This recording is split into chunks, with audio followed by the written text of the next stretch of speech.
ಅತ್ಯಂತ ಹೆಮ್ಮೆಯಿಂದ ಹೇಳಲಿಕ್ಕೆ ಬಯಸ್ತೇನೆ. ಅದರ ಒಂದು ನೆನಪಿನ ದ್ಯೋತಕವಾಗಿ ಇವತ್ತು ನಾವು 50 ವರ್ಷದ ಸಂಭ್ರಮವನ್ನ ಆಚರಣೆ ಮಾಡ್ತಾ ಇದ್ದೇವೆ. ಇಂದಿರಾ ಗಾಂಧೀಜಿಯವರ ಒಂದು ಪರಿಕಲ್ಪನೆ, ಇಂದಿರಾ ಗಾಂಧೀಜಿಯವರ ಆಸೆ ಏನಾಗಿತ್ತು ಅಂತಂದ್ರೆ, ಬಡವರ ಮಕ್ಕಳು ಕೂಡ, ನಮ್ಮ ಭಾರತ ದೇಶದಲ್ಲಿ ಬಡತನ ಬಹಳಷ್ಟು ಇತ್ತು 50 ವರ್ಷದ ಹಿಂದೆ.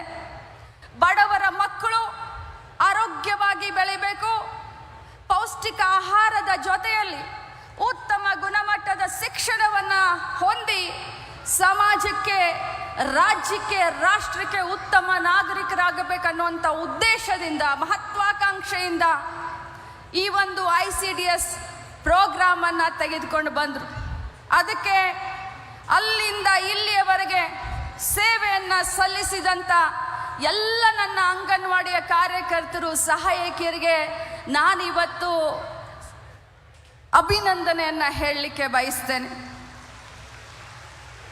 ಇದು ಕೇವಲ 50 ವರ್ಷದ ಸುವರ್ಣ ಮಹೋತ್ಸವವಲ್ಲ, ಮುಂದೆ ಬರುವಂತ 50 ವರ್ಷ ಕರ್ನಾಟಕ ರಾಜ್ಯ ಸರ್ಕಾರದಿಂದ ಕೈಗೊಳ್ಳುವಂತ 3 ಅತ್ಯುತ್ತಮವಾದ ದೊಡ್ಡ ಯೋಜನೆಗಳ ಒಂದು ಅನುಷ್ಠಾನ, ಉದ್ಘಾಟನೆಯ ಸಮಾರಂಭ ಕೂಡ ಅಂತ ಹೇಳಲಿಕ್ಕೆ ಬಯಸ್ತೇನೆ.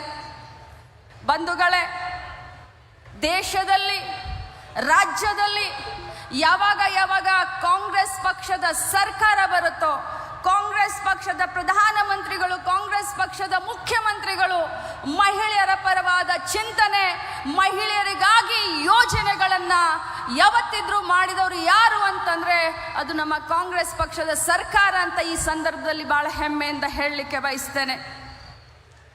ಇವತ್ತು ಅಂಗನವಾಡಿ ಕಾರ್ಯಕರ್ತರಿರಬಹುದು, ಆಶಾ ಕಾರ್ಯಕರ್ತರಿರಬಹುದು, ಪಶು ಸಖಿಯರಿರಬಹುದು, ಕೃಷಿ ಸಖಿಯರಿರಬಹುದು, ಇವತ್ತು ಮಹಿಳೆಯರಿಗೆ ರಾಜಕಾರಣದಲ್ಲಿ ಪ್ರತಿಶತ 50% ರಿಸರ್ವೇಶನ್ ಇರಬಹುದು, ವಿಧವಾ ಪೆನ್ಷನ್ ಇರಬಹುದು, ಫುಡ್ ಸೆಕ್ಯೂರಿಟಿ ಆಕ್ಟ್ ಇರಬಹುದು, ಬಡವರ ಮಕ್ಕಳಿಗೆ ಕಲಿಕೆಯಲ್ಲಿ, ಅದರಲ್ಲೂ ನಾವು ಹೇಳ್ತೀವಲ್ಲ, ಬರೀ ಶ್ರೀಮಂತರ ಸೊತ್ತಲ್ಲ, ಕಲಿಕೆ ಬಡವರಿಗೂ ಕೂಡ ಸಲ್ಲಬೇಕು ಅನ್ನುವಂಥ ವಿಚಾರಧಾರಣೆಯನ್ನ ಯಾರಾದರೂ ಇಟ್ಕೊಂಡು ಸರ್ಕಾರವನ್ನು ನಡೆಸ್ತಾರೆ ಅಂತಂದ್ರೆ ಅದು ಕಾಂಗ್ರೆಸ್ ಪಕ್ಷದ ಸರ್ಕಾರ ಅಂತ ಬಹಳಷ್ಟು ಹೆಮ್ಮೆಯಿಂದ ಹೇಳಲಿಕ್ಕೆ ಬಯಸ್ತೇನೆ. ಇವತ್ತು 3 ಯೋಜನೆಗಳು ಅಂತ ಹೇಳಿದ್, ಮೊದಲನೇದಾಗಿ ಬಹಳ ಹೆಮ್ಮೆಯಿಂದ ಹೇಳೋಣ, ಅಕ್ಕ ಪಡೆ. ಈ ಅಕ್ಕ ಪಡೆಯನ್ನ ನಮ್ಮ ಗೃಹ ಇಲಾಖೆಯ ಸಹಯೋಗದೊಂದಿಗೆ, ಯಾಕಂತಂದ್ರೆ ಇವತ್ತಿನ ಕಾಲದಲ್ಲಿ ಮಹಿಳೆಯರ ಸುರಕ್ಷತೆ, ಮಹಿಳೆಯರ ಸ್ವಾವಲಂಬನೆ, ಮಹಿಳೆಯರ ಆರ್ಥಿಕ ಬದ್ಧತೆ ನಮ್ಮ ಒಂದು ಕಮಿಟ್ಮೆಂಟ್. ಅದಕ್ಕೋಸ್ಕರ ಮಹಿಳಾ ಮಕ್ಕಳ ಕಲ್ಯಾಣ ಇಲಾಖೆ ಅಕ್ಕ ಪಡೆಯನ್ನ ಇವತ್ತು ಅನುಷ್ಠಾನಗೊಳಿಸ್ತಾ ಇದೆ. ಅಕ್ಕ ಪಡೆ, ನಾನು ಬೀದರ್ ಜಿಲ್ಲೆಗೆ ಪ್ರವಾಸಕ್ಕೆ ಹೋದಂಥ ಸಂದರ್ಭದಲ್ಲಿ ಅಲ್ಲಿನ SP ಅವರು ಬಹಳಷ್ಟು ಚೆನ್ನಾಗಿ ಅಕ್ಕ ಪಡೆಯನ್ನ ಜಿಲ್ಲೆಗೆ ಮಾಡಿದ್ರು.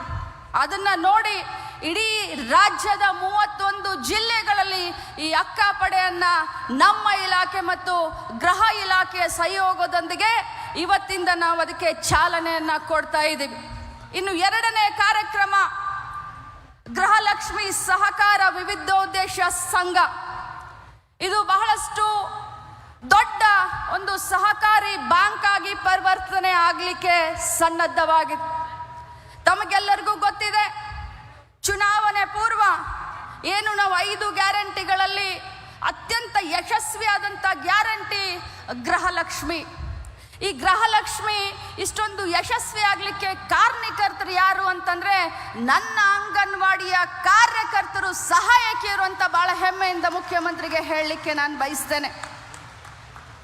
ಆ ಒಂದು ಊರಲ್ಲಿ, ಹಳ್ಳಿಯಲ್ಲಿ ತಾವೆಲ್ಲ ಶ್ರಮ ಪಟ್ಟು ಈ ಯೋಜನೆಯನ್ನ ಜಾರಿಗೆಗೊಳಿಸಲಿಕ್ಕೆ, ಜನಪ್ರಿಯ ಮಾಡಲಿಕ್ಕೆ ತಾವೆಲ್ಲ ಕೈ ಜೋಡಿಸಿದ್ರಿ.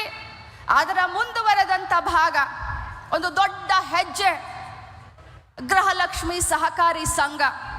ಪ್ರತಿಯೊಬ್ಬರು ಕೂಡ 1,26,00,000 ಏನು ಗೃಹಲಕ್ಷ್ಮಿ ಫಲಾನುಭವಿಗಳಿದ್ದಾರೆ, ಅವ್ರನ್ನೆಲ್ಲರನ್ನೂ ಕೂಡ ಈ ವೇದಿಕೆಯ ಮುಖಾಂತರ ನಾನು ಮನವಿಯನ್ನ ಮಾಡ್ತೀನಿ, ಬನ್ನಿ ಗೃಹಲಕ್ಷ್ಮಿ ಸಹಕಾರಿ ಸಂಘದಲ್ಲಿ ತಮ್ಮನ್ನು ತಾವು ನೋಂದಣಿ ಮಾಡಿಕೊಂಡು ಸದಸ್ಯರಾಗಿ.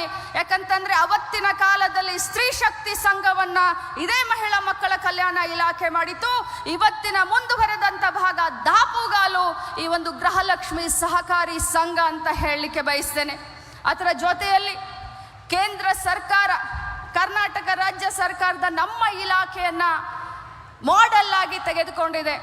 ಇಡೀ ಭಾರತ ದೇಶದಲ್ಲಿ ಕರ್ನಾಟಕ ಮಹಿಳಾ ಮಕ್ಕಳ ಕಲ್ಯಾಣ ಇಲಾಖೆಯ ಯೋಜನೆಗಳನ್ನ ಬೇರೆಯವರಿಗೆ ಉದಾಹರಣೆಯಾಗಿ ನಮ್ಮ ಕೇಂದ್ರ ಸಚಿವರು ಬೇರೆ ರಾಜ್ಯಗಳಿಗೆ ನಮ್ಮ ರಾಜ್ಯದ ಯೋಜನೆಗಳನ್ನು ಉದಾಹರಣೆಯಾಗಿ ಕೊಡುವಂಥ ನಿದರ್ಶನಗಳನ್ನು ನಾವು ನೋಡ್ತಾ ಇದ್ದೇವೆ.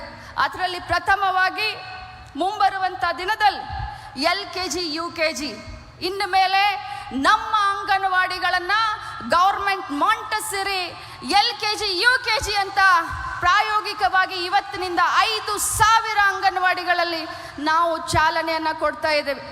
ಬಹಳಷ್ಟು ಕೆಲಸ ಆಗಿದೆ ಈ ಇಲಾಖೆಯಲ್ಲಿ, ಬಹಳಷ್ಟು ದೂರ ಬಂದಿದ್ದೇವೆ, ಆದರೆ ಇನ್ನೂ ಬಹು ದೂರ ನಾವು ಸಾಗಬೇಕಾಗಿದೆ. ಬಂಧುಗಳೇ, ನಾನೆಲ್ಲ ಪರಿವಾರದ ಸದಸ್ಯರಿಗೆ ಹೇಳಲಿಕ್ಕೆ ಬಯಸ್ತೇನೆ, ಸರ್ಕಾರದ ಯಾವುದೇ ಕೆಲಸ ಇರಲಿ, ಅದು ಸರ್ವೆ ಇರಲಿ, ಅದು ಇಲೆಕ್ಷನ್ ಕೆಲಸ ಇರಲಿ, ಅದು ಪಲ್ಸ್ ಪೋಲಿಯೋ ಕೆಲಸ ಇರಲಿ, ಅದು ಸರ್ಕಾರದ ಯಾವುದೇ ಕೆಲಸ ಹೇಳಿದ್ರು ಕೂಡ ಅದು ದೇವರ ಸೇವೆ ಅನ್ನೋ ಹಾಗೆ ತಾವೆಲ್ಲರೂ ಕೆಲಸವನ್ನ ಮಾಡಿದ್ದೀರಾ. ಯಾರೂ ಕೂಡ ಏನು ಮಾತನಾಡಲಿಲ್ಲ. ವಿಶೇಷವಾಗಿ ನಮ್ಮ ಅಂಗನವಾಡಿಯ ಎಲ್ಲ ಯೂನಿಯನ್ಗಳ ನಾಯಕರುಗಳಿಗೆ ನಾನು ಈ ಸಂದರ್ಭದಲ್ಲಿ ಅಭಿನಂದನೆಯನ್ನು ಸಲ್ಲಿಸ್ತೇನೆ. ತಾವು ಸತತವಾಗಿ ನಮ್ಮ ಅಂಗನವಾಡಿ ಕಾರ್ಯಕರ್ತರು, ಸಹಾಯಕಿಯರ ಒಂದು ಹಕ್ಕಿಗಾಗಿ ಹೋರಾಟವನ್ನು ಮಾಡಿ ನಮ್ಮ ಮಧ್ಯೆ ಮತ್ತು ಅವರ ಮಧ್ಯೆ ಒಂದು ಕೊಂಡಿಯ ಥರ ತಾವು ಕೆಲಸ ಮಾಡಿದ್ದೀರಾ. ಮುಂಬರುವಂಥ ದಿನದಲ್ಲಿ ಮಾನ್ಯ ಮುಖ್ಯಮಂತ್ರಿಗಳು ತಮ್ಮೆಲ್ಲರ ಗೌರವಧನವನ್ನು 1,1,000 ರೂಪಾಯಿ ಈಗಾಗಲೇ ಏರಿಕೆ ಮಾಡಿದ್ದಾರೆ. ಮುಂಬರುವಂಥ ದಿನದಲ್ಲಿ ಇಬ್ರು ಇಲ್ಲೇ ಇದ್ದಾರೆ, ಮುಖ್ಯಮಂತ್ರಿಗಳು ಉಪಮುಖ್ಯಮಂತ್ರಿಗಳು ಇಲ್ಲೇ ಇದ್ದಾರೆ. ನಾನು ತಮ್ಮ ಧ್ವನಿಯನ್ನು ಅವ್ರಿಗೆ ಹೇಳಲಿಕ್ಕೆ ಬಯಸ್ತೇನೆ. ಬಹಳಷ್ಟು ಶ್ರದ್ಧೆಯಿಂದ ನನ್ನ ಪರಿವಾರದ ಸದಸ್ಯರು ಕೆಲಸ ಮಾಡಿದ್ದಾರೆ. ಅವರ ಗೌರವಧನವನ್ನು ಇನ್ನೂ 1,1,000 ಜಾಸ್ತಿ ಮಾಡಿ ಕೊಡಬೇಕು ಅಂತ ವಿನಮ್ರತೆಯಿಂದ ಅವ್ರನ್ನ ನಾನು ಕೇಳ್ಕೊಳ್ತೇನೆ. ತಮ್ಮ ಸೇವೆಗೆ ಬೆಲೆ ಕಟ್ಟಲಿಕ್ಕೆ ಸಾಧ್ಯವಿಲ್ಲ ಬಂಧುಗಳೇ, ಆದರೆ ತಮ್ಮ ಸೇವೆಗೆ ಗೌರವಿಸುವಂಥ ಪ್ರಾಮಾಣಿಕ ಪ್ರಯತ್ನವನ್ನು ಖಂಡಿತ ನಾನು